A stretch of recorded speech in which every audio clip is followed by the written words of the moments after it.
मैंने कहा था ना, राजा राजा होता है क्योंकि राजा को खुद के शौक पूरा करने के लिए पॉलिटिक्स में आके करप्शन नहीं करना पड़ता है, उसके पास पहले से ही सब कुछ होता है। पॉलिटिक्स में आके करप्शन वही करते हैं जिनके पास कुछ नहीं होता है, उन्होंने कुछ नहीं देखा होता है, जिनके पास ना ही जमीर होता है, ना ही जमीन होता है और ना ही जायदाद होता है। क्या बोलूं विजय थालापति के बारे में, जो कुरूर में भगदड़ मचा था, 32 लोगों की जान गई थी। उनकी फैमिली से इन्होंने कहा कि तुम्हारे पूरे जीवन भर की रेस्पॉन्सिबिलिटी मैं लेता हूं। 32 को 10 लाख का कंपनसेशन और सरकारी नौकरी दी गई। हमारे देश का जो बेस है वो फार्मर्स होते हैं। फार्मर्स को खुला बोला कि आपने जो भी लोन लिया है, अगर आप नहीं चुका पा रहे हो तो आपको आत्महत्या करने की जरूरत नहीं है। कोई भी आपके पास वसूली करने नहीं आएगा, आपका लोन वेव कर दिया जाएगा, माफ कर दिया जाएगा। महीने का 200 यूनिट की इलेक्ट्रिसिटी आपको दी जाएगी। करप्शन रोकने के लिए एक पोर्टल लॉन्च किया, वैत्री पोर्टल।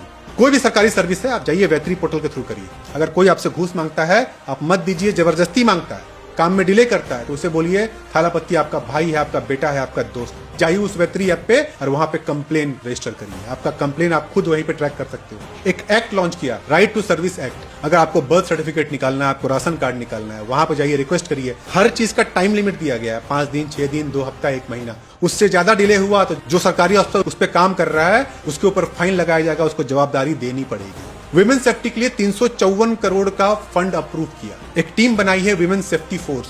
दिन हो या रात हो, हर एक नक्खड़ पे, हर एक अंधेरी गली पे, हर एक बस चौराहे पे, हर एक ट्रेन स्टेशन पे पुलिस पेट्रोलिंग करेगी।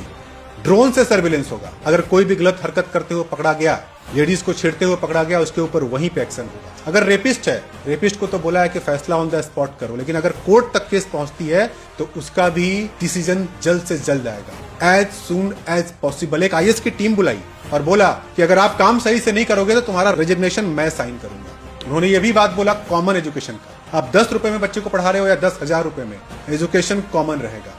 जो सिलेबस 10 रुपए में पढ़ाया जा रहा है वही सिलेबस 10,000 में पढ़ाया जाएगा। जो सरकारी में चल रहा है वही प्राइवेट में चलेगा। एजुकेशन सिस्टम में पैसा बीच में नहीं आएगा। नीट के एग्जाम्स में अगर आप 12th एग्जाम अच्छा देते हो, परसेंटेज अच्छा लाते हो, तो आप डायरेक्टली नीट में जाके एडमिशन ले सकते हो।